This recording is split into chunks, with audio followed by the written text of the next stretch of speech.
Ladies and gentlemen, pardon, we had a meltdown, a power outage, unexplained, over here at Balloon Boom Studios in downtown Holly Hills. And so all we're able to do for the National High School Champions League meeting is for the first 20 minutes. We have it, and then we've lost till the last 10 minutes. So I'm going to take this time to explain that you really, it's missing, but it's not missing. Okay? We're missing the reports of other cities, but they're doing well and they're up and coming, and we're going to do it up right. So we'll have the St. Louis report, and then we'll let it go at that. So beg pardon, but understand that some of these things are unavoidable. But I'll guarantee if we get a top flight IT person here, it will be okay for 2026. So, ladies and gentlemen, we're about to embark. We're going to record what we recorded the other day. I couldn't download it. It's called I'm popping the clutch. Back in the day, cars used to have clutches, and you push it and jump it and you get it started. And so that's what Whale is doing on the laptop and this and that, okay? So here we go, man. This is from the last night at the National High School Champions League. We're at 6:20. That's the way to get this meeting going. And all right, here I go. What we need to talk about. All right, let's hit it. Ladies and gentlemen, the long-awaited, highly anticipated National High School Champions League meeting. Perry? Thank you, Kevin. Appreciate it. All right, gentlemen, thanks for joining. And I think I can't see everybody that's on here, so I apologize, ladies and gentlemen. Happy New Year to all, and appreciate you taking this time to out of your busy schedule. And I know everybody starts school tomorrow, the ones that are still coaching, and get back into it. So we'll get this meeting running smooth. Again, just want to start with a sponsor report. And Dave, I think with that, go to you. Okay, we just talked about Tampa Bay champions. Yeah. Well, we can do that. We'll go to St. Louis and South. Go ahead. All right. Well, we'll add an agenda with sponsorship report. Sponsor report. Yeah, the sponsorship report really hasn't changed too much because everybody is independent of each other. Okay. Going back to the website stuff though too, some of the concerns that we brought up are things that I think if Siggy was okay with things, that's what immediately told me I was okay with it. The fact that we own the domain for the website itself, if we weren't happy with things, we can always pull it ourselves, which is the nice part about it. But through my conversations with Eddie O, they're going to be there to support us. Once we learn how the system goes, then it is all in our hands. So I'm actually looking forward to learning a new technology, being able to possibly use this website when we do get sponsors, be able to put sponsors on the website as well, to be able to have another avenue where we can reach out to people and say, hey, listen, if you want to sponsor us, this is our website. It's a national website. Each one of them has a link for each one of the regions that we're in, which we're hoping to continue to expand. Jim and I have a meeting with Manatee County coming up now because Manatee and Sarasota County are looking to start a Champions League now as well. So it will be a fourth one in the state of Florida that we have. And, as we continue to grow, having this website is going to be big for us, including sponsorship. Yes. Besides that, I don't have too much to say about sponsorship. Okay. Well, the other thing I was going to add is that when I saw in the meeting that we had with Eddie and his partner, he talked about regions and locations. Instead of having he's got South Florida. Instead of having North Florida, I would insert Central Florida. Yeah. So North. But again, that's something you guys can discuss, and I'm sure you can work that out. It's easy as just go in and change it up. So, is there a sponsorship update, John, for you down in South Florida? Okay. How about St. Louis, Terry and Greg? I don't think so. Not that I know. I'm not aware of that. Okay. All right. Yeah, there's nothing to report from sponsorship. Okay. Well, since we're talking about sponsorships, Tim, is there anything McAvoy from Select that you would like to add? Just sit through a few things, Barry, as we kick off, because I don't know how much more I'll be involved verbally, but you there? Yeah, we're still here, Tim. Okay, all right. I've had meetings with Select. We're just Terry and Greg put a meeting together with the St. Louis guys, so I'm reiterating some of the things I discussed there from the brand standpoint. We will be signed up again for 2026. We're not going beyond that. We're going to see how 26 goes. There's a couple things that need to be amended, like that I'll discuss in a second here, but the company wants to see how that goes before we sign up beyond next year. We are committed for this spring and for next fall and winter for all regions. Fantastic. So one of the things we need, and I guess maybe I get this to David, when we get the balls, I don't know when the pools are assigned in the areas, we had this discussion here in St. Louis, we have to be using the balls for the pool games only and quit using them for practice. So we can, because get your own practice balls and use these balls for the games. So when we don't have filthy balls, we can't even recognize the sponsor on them when we do the walkout ceremony. We don't even know whose ball it is. I'm not saying it's everyone, but it's at least half of the schools participating and not using it properly. And to no fault of their own, they got balls and they figured out great for practice. But if we could just let them know that those are strictly for games. It should be 6 per game because each school gets 3 and they're playing each other. So there's should be 6 brand new game balls. Most will be used as the round for the pool and then the semis and the finals. So that's an important thing we want to have going forward. While we're on that, I wanted to thank you, Perry and David, for your help at the finals in Tampa. Big help. They gave the Virtuoso Award out. David, all the signings, trophy table, the scoreboard, Selects was on there. So appreciate the effort you guys did for me there. That was great. Appreciate that a lot. I will have a new special flyer. This was things that were brought up at the meeting the past week. I'll have flyers out with the specials from Select that I'll send out. I'll send those to you, David, and get those back out again. Yep. Thank you. And I'll have those finalized because we all had price increases this year.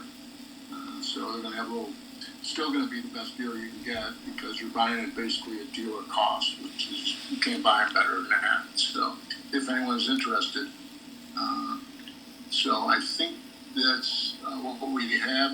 Is Ziggy on this call? He is not. Okay. I just wanted to pass along, as I told the guys from St. Louis too, Ziggy and I are working for the Tampa All-Star Game in March. I'll be there participating in that. All the teams, the boys and girls teams, all have brand new uniforms, Select uniforms with special makeup in Denmark. There'll be shirts, shorts, socks. He's able to buy all that stuff at dealer cost, which he couldn't come close to before. And at no charge, we're going to supply game balls. We're going to supply sponsor balls for a couple of people that are sponsoring it. Ziggy wants the balls for them. And then for referees, coaches, any other sponsors that are there participating, they'll be getting polos and they'll be getting Select jackets, and those will all be decorated with the Tampa All-Star logo on it. So pretty good, should be a pretty good event. So anyway, I believe that's about all I have there. Tim, thank you very much. I'm going to be at the game. Ziggy Select, one of the assistant coaches, so I'm really looking forward to it. But again, with that, that generosity, Tim, that's huge, all right? I'm just hoping it's get well attended. We get some Yeah. games in there and get some good results. But thank you very much. Sure. That means a lot. Great to do it. Thank you. I have a quick question. Tim. Yeah. Tim, so I know that there's certain teams like myself that have ordered additional select balls and stuff, and we do use those for practice as well. But we all the schools that we played against, when we're playing them, they have their bag with the game balls in them. So unless they are going and grabbing them from their practice bag and putting them in there, I would never have noticed that they're using them for something outside of there at all. But that's something I can get out to coaches and say, hey, these are for games only, right? So let's not be using them for practice. Make sure they're there. We want the logos to look nice and everything else. And at the finals for us, we did order. I think we had 8 brand new balls. Yeah, for the finals. you ordered new ones last year. Yeah. Yep. So the nice thing for I guess on my side of it right now is that those balls end up in my practice bag afterwards. That's awesome. That's great. No, I don't expect you to be. I don't expect you to be a ball sheriff, David. Make sure everybody's using it. The only thing is if, and I'm not even sure if they'll adhere to it, but if you could just mention to them, those are to be used for the play only and not for practice. There's no way you can control it, but just by verbally saying it, maybe that'll.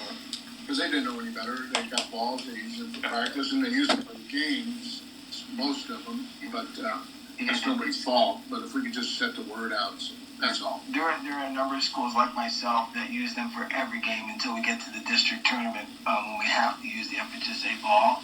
Here, Yeah. I use only the select ball all year long. So I'm going to use them for 20 games. Well, home games, I guess. 12 home games this year. So besides our Champions League, but you're okay with using them for all of our games, aren't you? I'd rather, because they get pretty beat up through 20 games. I mean, I'd rather that those balls, the 3 balls that each coach gets, basically be used for the Champions League games. Well, I'm buying more balls so I can use them for. Oh, you can use them forever, yeah. Buy as many as you want, Dave. That's what I'm planning on doing then too, because they're there, and this is not just a promotion for you and us. Everybody that uses those balls, they're so much better than the Wilson balls that we have to use. This Wilson's not a bad ball either. I'm not saying that, but it's not even close. It's not even compared. Yeah. So, all right, thanks. Thank Hey, you. one other thing, Perry, too. I did forget to. Yeah. Yeah, I did forget to mention it too. We were very fortunate again when we did the sponsorship, and I completely missed it. That Loki Capital once again sponsored us this year. Over the last 4 years, they have given us $70,000 to be able to run the Champions League, which is fantastic. And Mike Phillips was at the finals this year, which was great. He was able to present the trophy at the end of it, which was really nice. And then 360 Wealth Management came through again this year, and with the $3,000 sponsorship for us as well. So those two were really big financial sponsors for us again this year. Yeah. And just giving the updates. So I actually had an opportunity to go to the final and watch both teams play, and exceptional. I mean, on the girls' side, the score, help me out here, Dave, was 7-1. Yep, that was the final. Yeah, and the girl that won the Virtuoso Award, she was involved in 5 of the 7 goals up top. I mean, she was phenomenal. All right, she was fantastic. And then to, see the boys played it afterwards. And tell you what, John, I was so impressed with a couple of those players that happened to be playing for Palm Harbor United. He was in the Inter Miami Academy last year. When Messi came down, some things got turned around, so I don't know, he's back here, but he impressed me so much. The Rowdies start training on January 12th, and he's going to be in that training session that day. So there's a couple of players. There was another kid for Jesuit that I need to talk to Eric Sims about. But again, we've got a coach here that listens, and just say, look, Barry, we're looking for players, young players, and, they want to train with us, and, we got a second team, and, they're at that level, and, why should we consider them? So I'm trying to get these players any opportunity, but I think they'll help you with this player. So just want to let you know that's what I saw from the finals. 2 very, very good games, especially the final for the boys. With Palm Harbor being up 2-0, and they had played Jesuit a week before, and Jesuit had won 5-0. But now it's my understanding that once the Palm Harbor players were playing in the ECNL, once they found out that the team was in the final, they flew back and played in the final. and then 1-3-2. So there's a little commitment for those players to show up for their high school team. So I thought it was pretty cool. Dave, do you have anything else from the Tampa side? Absolutely correct. I said the finals were fantastic. There was about between 400 and 450 people at the game, for the boys' game. And played in this stadium, the rowdy people, they run everything. Once we walk in, I set up the table with all the trophies and we hand out the medal stuff, but they run everything. It's a full staff, working concessions, security, everything, bringing people into the locker room, bringing my locker room, all the time on the scoreboards, the announcer, everything is done by the Rowdies, which is fantastic to just be able to sit back and watch the games. The boys' game was 2-0 until there was a 10-minute mark left in the game when Jesuit scored. At the 4-minute mark, Jesuit tied it at 2-2, and it looked like we were going to go to PKs after the game was over. And about a minute 15 to go in the game, Palm Harbor put the third one in and took the win. And I don't say that everybody's happy that Jesuit lost, because I feel bad saying it that way, but Jesuit has won 3 of them, and there's a lot of people that were like, hey, this is great. On the other side, Palm Harbor has now won 2 in a row, and the coach of Palm Harbor used to be the coach at Eastlake, who won our first Champions League, so he's now won 3 titles with 2 different schools. So very exciting games, and it was couldn't have asked for a better night. Field conditions, everything was just perfect for the night. So we're starting to look into, we're getting ready for next year. We have set our draw for February 14th at Fergs. And Jim will be running that. I will be in Cancun that weekend, so I will not be there, but Jim will be running everything for the draw. We just have to wait now to see who's going to get the invitations sent out to them once districts are over with. So, boys and girls. Excellent, Dave. Thanks. Next, we got the St. Louis report. So either Terry or Greg, you want to share that? Well, I think it'd be really cool, Perry, if you came to St. Louis to recommend a couple players to the Rowdies after you watch our final. I think that would be cool. I've got no problem with that, especially your girls. Because, again, we've got decent girls at Tampa Bay Sun. But anyway, we'll talk about that. Go ahead. Give me trouble. Terry, do you want to jump in? Because you have all the info from our meeting. You started and I'll follow you up. We had a great meeting a week ago, and from the St. Louis group, almost everybody on our board attended. Terry did a great job. He had the agenda all set up.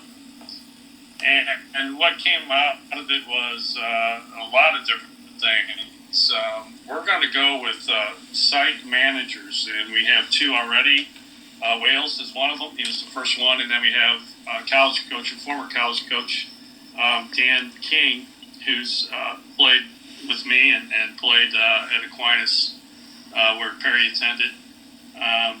Dan retired from the University of Missouri St. Louis, and he is more than willing to give back. And so as part of the site management is to assure that, as we were saying, that St. Louis had a little bit of a problem with using the right kind of ball in all situations, and just the protocol that we want to make it special for all the players. And so we wanted to make sure of this, and so it was a great idea put forth by Terry that we do this, and then to have such a great response so far, I think it's really going to help us start with the girls, and next fall for the boys, maybe that'll be even more expanded. Also, we are thought of a good idea to get our sponsorship more. From what I'm hearing back from our sponsors that we have, they want more input and more exposure. And so with the website, obviously that'll help tremendously. But we're putting together, we ran across a few ideas of possibly putting posters together, kind of souvenir type of thing for the semifinals and finals, which I think would be, excellent to have, and I'm sure the players would appreciate that as well. But Terry, if you have any other things that you have on your list, go ahead and talk about things. We had 11 out of 12 people at our meeting, which was really impressive to start with. And we came up with a couple, 2 or 3 main items, and one of which Tim Eckelby suggested, which everybody thought was a great idea, was to make the final, semifinal, and final week an event week and treat it like an event, not just a game, and do a lot of build up to it, and maybe do some spirit work with the competition within the participating schools, and just get more involvement, more attention drawn to it, more publicity. So we're going to change it to an overall event week and try and drum up a little bit more interest. We've had great response for the final. What do we have, Greg, about 1,200 people, you Yes. said? Nice. Is that about right? Yeah, it's about, and that's what we had last year as well. Yeah, so that's great. I just want to keep that number going well. Also, we decided to condense the pool play in scheduling into 1 week. So we're going to have a Champions League week where we'll have doubleheaders on Saturday, Wednesday, and Saturday, and that'll be the whole elimination round. Condense it all into 1 week. We'll isolate, focus on that, and bring all the attention to that week, and hopefully get a couple of good sites. And like I said, have doubleheaders, make it real attractive to the people that are involved watching it. We're going to increase our exposure we got a videographer that we've been contacting and a photographer to give us more and more visual exposure and content, and in line with also trying to create some kind of a history record of our couple of years. We're 2 years in now, with the boys, and the girls are coming up on year 2 in the spring. So now we get some photos and some articles and some stats, and start building a little history. And the photographer and videographer can really contribute to that. Both of these are very reputable people. The videographer works with Greg's High School, and the photographer works with the St. Louis STL Today, which is a local newspaper in St. Louis. He covers high school sports. So we got great contacts with those guys. We also want to highlight little things like our ball persons at the semifinal games for sure. In the final, to have on some kind of a bib with the Champions League logo on it. We want to try and increase visibility in as many ways as possible, no matter how big or small it might be. With the game balls, we're going to hold 8 to 10 game balls out of circulation and keep them fresh for the semifinal and final games. And Tim made a good suggestion for our group. Then we give each school 2 balls instead of the usual amount. And then on game days, each team has 2 balls, so 4 balls are in play for the game for the finals. And for any game, as a matter of fact, for any game. I think that's pretty much it. We're going to try to get the rosters and maybe try to build a program of some sort. And just really put it out there. Just make people stand up and pay attention to what we're doing. We think we got a good thing going, and we want to spread the word and not rest on our laurels and not get stagnant or complacent and keep pushing forward.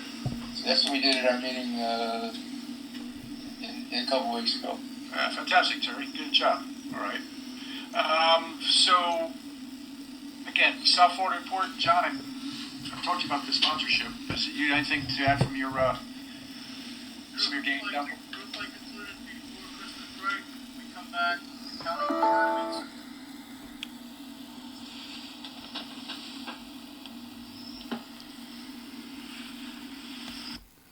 And there you have it, ladies and gentlemen. I was trying to troubleshoot and stumbling around, and I just had to unplug it, tear it down. I mean, it was going to mess up the studio. And so there you have it. I think I got a problem. I'm going to, without further ado, I'm going to blame it on the SIM card. Only the SIM card I couldn't download it. This is why we're doing what we're doing, because of the SIM card. But the power outage, I had no clue. We certainly had a grim one. So we got a good thing going, the National High School Champions League, and guarantee it's going to get bigger and better. It's going to be an event. Japan really went crazy, man. Filled up a whole stadium, 60, 80 to 100,000 people watched the high school Champions League final. That's unbelievable, and it happened. And so the story goes is that it's the big thing. You know, the virtuosos and the high school soccer boys and girls in America, the way it ought to be, okay? And so you know that I know that you know we're down, and when you hear it, enjoy it, and wait for to look around, pay attention. Not too poor to pay attention to get well certified.